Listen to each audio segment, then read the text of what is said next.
आणि कदाचित यामुळेच माझे मागच्या जन्मीचे आणि या जन्मीचे पाप धुतले जातील, आणि तेव्हाच कुठे मला आणि माझ्या पत्नीला मोक्षाची प्राप्ती होईल.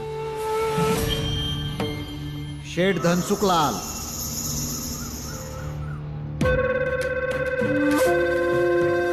तुमच्याकडे काही महत्वाचं कार्य आहे.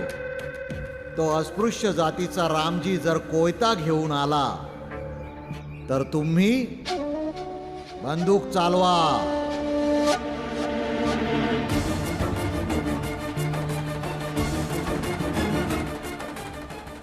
रामजीच्या घरातील कोणाला एकालाही गोळी लागली तर सगळेच्या सगळे घाबरून जातील. आणि हो, बंदूक चालवण्यासाठी राणीच्या आई वडिलांना तयार करा, कारण त्यांच्या पापाला संपवण्यासाठी आपल्या माणसांनी गोळी चालवण्याचे पाप का करावे. होय महाराज. तर मग ठीक आहे, आपल्या नेतृत्वात आम्ही सगळे आपल्या सोबत आहोत. चला.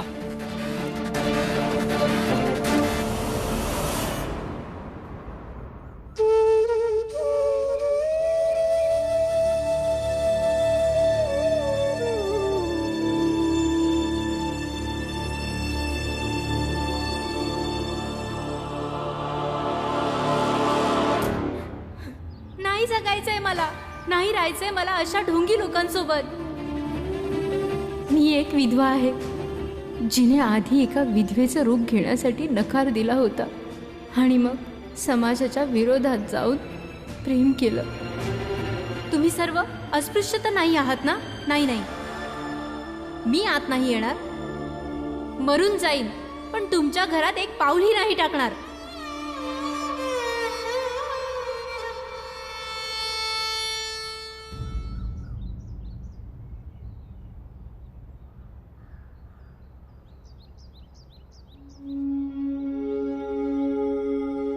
काय झालं बाळा? तू तिथनं उठून इथं आलास?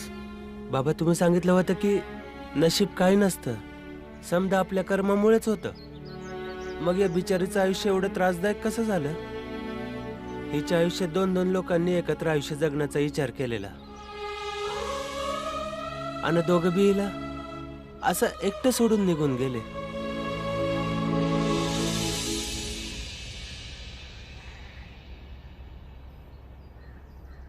परिस्थिती बी काही असते ना.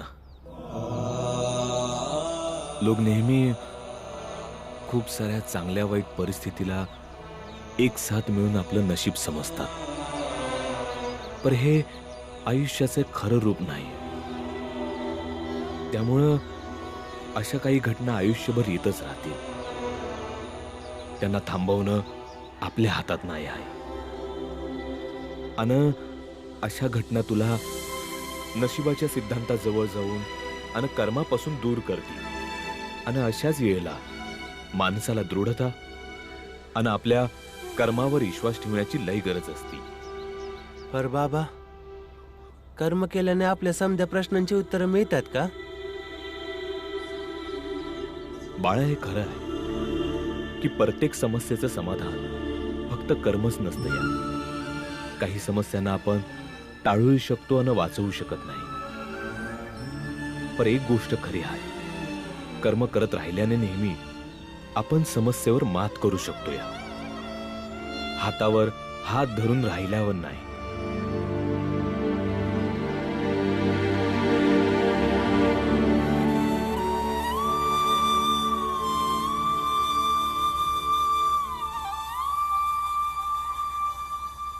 आई म्हणते का उदासी असं चुंबक असतं जे उदासीलाच आपल्याकडे ओढतं. म्हणून आयुष्यात कसलं बी दुःख येऊ, त्याचा सामना हसूनच करायला पाहिजे. मला माहित आहे का हसणं आता कठीण आहे, पण फक्त तोपर्यंत जोपर्यंत तुम्ही त्या गोष्टींचा विचार कराल ज्या गोष्टींचा विचार करून तुम्ही दुःखी व्हाल.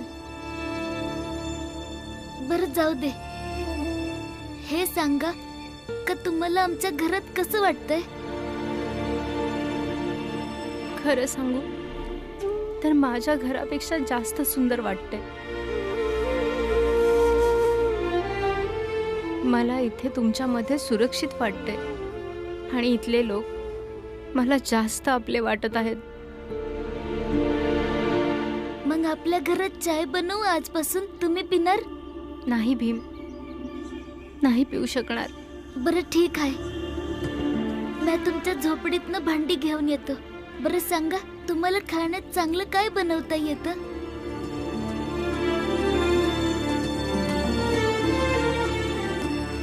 मला तुमच्या संग राहायला आवडेल. मला तुमच्या संग सपन बघायची हिंमत करायची आहे. मला तुम्ही कायमचं इथेच राहावं असं वाटतं.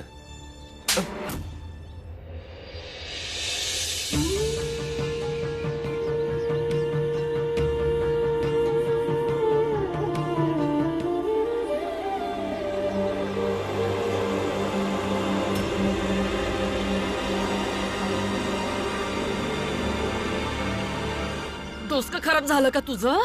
हं? अंदाज हाय आत काय म्हणत होतास तू? म्या कुठं कोणाशी काय बोललो? म्या फक्त विचार केला ना, तेच तोंडातून निघालं. असं विचार करणं बी गुन्हा आहे, पाप आहे. बाळा, ही गोष्ट डोसक्यातून काढून टाक, कारण डोसक्यातून नाही निघाली तर तोंडातून बी नाही निघणार. आई, यामध्ये चुकीचं काय आहे? मी कुणाच्या संकट काही बरोबर राहायचा प्रयत्न करतोय. या मुलीला मी जीव देण्यापासून वाचवलंय आणि मला हे नकोय की हिला कुठल्या बी प्रकारचं दुःख व्हावं. तिला बी आनंदी राहायचा अधिकार आहे ना, आणि कदाचित मला हाच आनंद द्यायचा आहे तिला. चुकीचे विचार करत आहेस तू.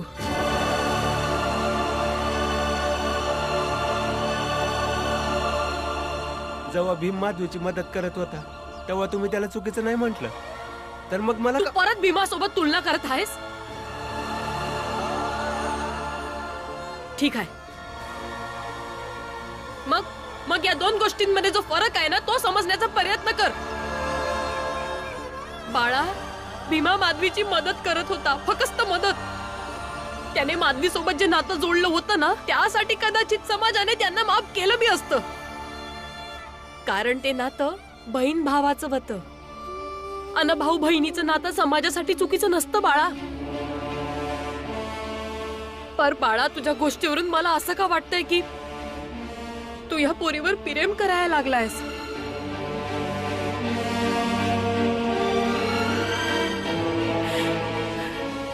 बाळा,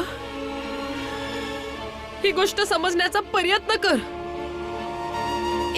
एका अस्पृश्य जातीच्या पोराचं एका स्पृश्य जातीच्या पोरीवर प्रेम करणं,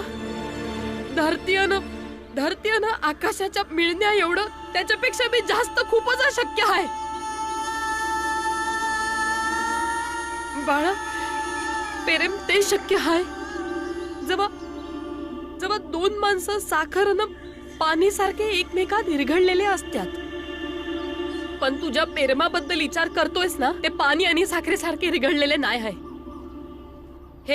हे तुपात पाणी मिसळल्यासारखं आहे. तू किती बी प्रयत्न कर, पाणी तुपात मिसळत नाही. आणि म्हणून ही गोष्ट डोसक्यातून काढून टाक बस. मी असा विचार करण्याचं टाळतोय काय, पर माझं मन मानतच नाही. मी काय करू? बाळदादा, तू कुठल्या गोष्टीवरून आईशी वाद घालत होतास? मला सांग ना, मी तुझी मदत करण्याचा प्रयत्न करतो. भीम, तू हे समजायला अजून लहान आहेस.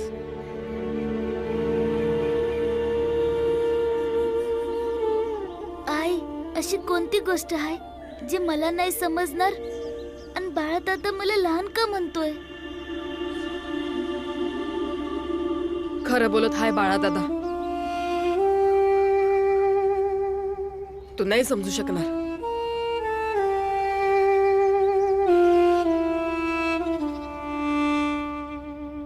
काय झालं भीमाबाई? काय गोष्ट आहे?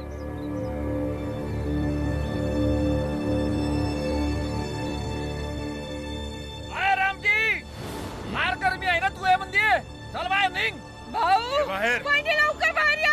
माझी पोरगी मला परत द्या. म्हणजे तुम्ही तिला जिवंत मारू शकाल? मला जे करायचंय ते मी करीन. तुला काय करायचं? मी तिचा बाप आहे. एक माणूस हातात बंदूक घेऊन आपल्या मुलीला शोधायला आलाय, मग आम्ही कसं मानू का तो तिचा बाप आहे? ए गप्पा बस भीमराव. तुमच्या बाईक त्या मुलीला घेऊन बाहेर ये, नाहीतर एक गोळी चालेल तर सगळेच्या सगळे वटणीवर येतील. हो.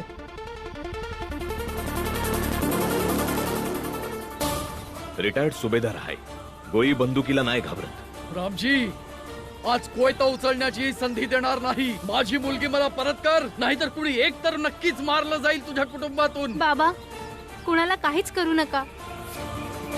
मी तुमच्या सोबत यायला तयार आहे. नाही, तुम्ही नाही जाणार.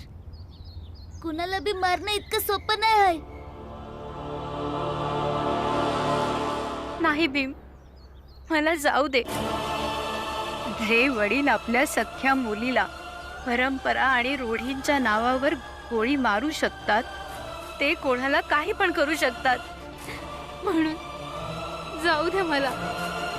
नाही, तुम्हाला गोळी मारायची असेल तर मारा, पण आम्ही यासनी इथून जाऊ नाही देणार.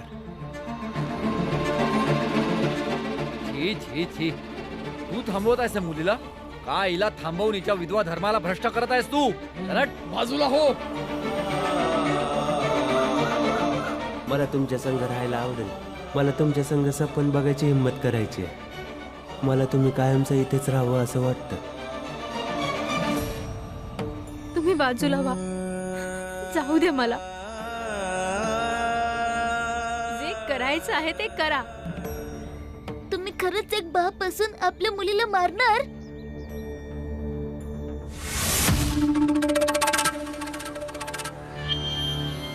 विचार काय करत आहे? हाच भीमराव आहे, याला गोळी घाला. हा मेला तर सगळं शांत होईल. अरे विचार काय करतोय? मार गोळी, मार. चालव रे.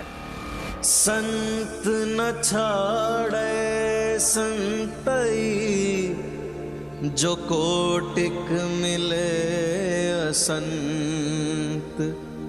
चंदन भुजंगा बैठिया, तौ शीतलता न तजन.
वैद्यबुवा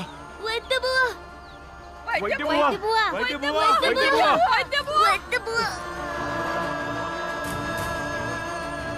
वैद्यबुवा हिचा इलाज करा, हिला गोळी लागली. तुमच्या जातीची हाय. लवकर करा ना.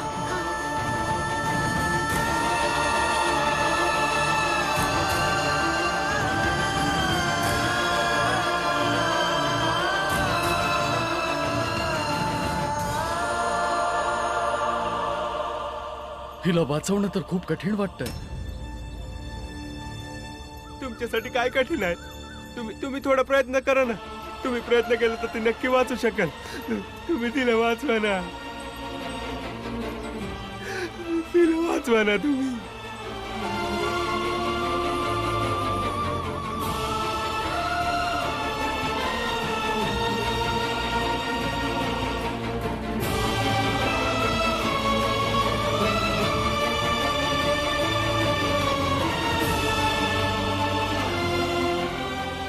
हिला आत घेऊन या. भीमाबाई उचल, सांभाळून सांभाळून उचल, सांभाळून हळू. उचला उचला. हा हा इथं ठेवा.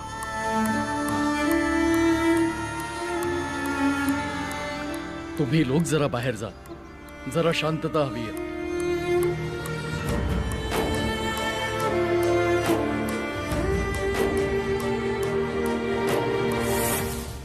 जर भीमरावला गोळी लागली असती आणि तो मेला असता तर नक्कीच हा तुम्हा सर्वांसाठी एक मोठा विजय ठरला असता. परंतु आपल्याच मुलीला मारून आलात तुम्ही. हे तर खूप मोठं पाप केलं आहे तुम्ही. नाही महाराज, मेली असती ना माझी पोरगी तर मला शांती मिळाली असती. ज्या मुलीचा जन्म तुमच्यामुळेच झाला आहे तिलाच मारायचं आहे तुम्हाला.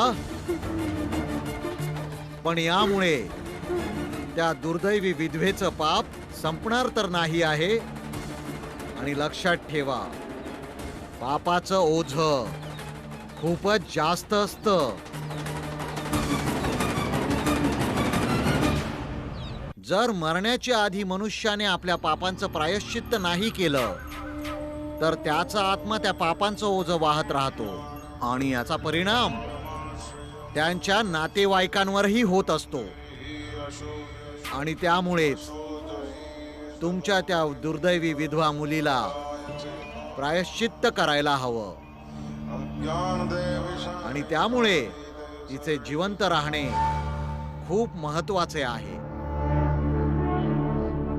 तर मग तुम्ही सर्व माझ्या बरोबर देवाला अशी प्रार्थना करा की राणीला जिवंत राहू दे.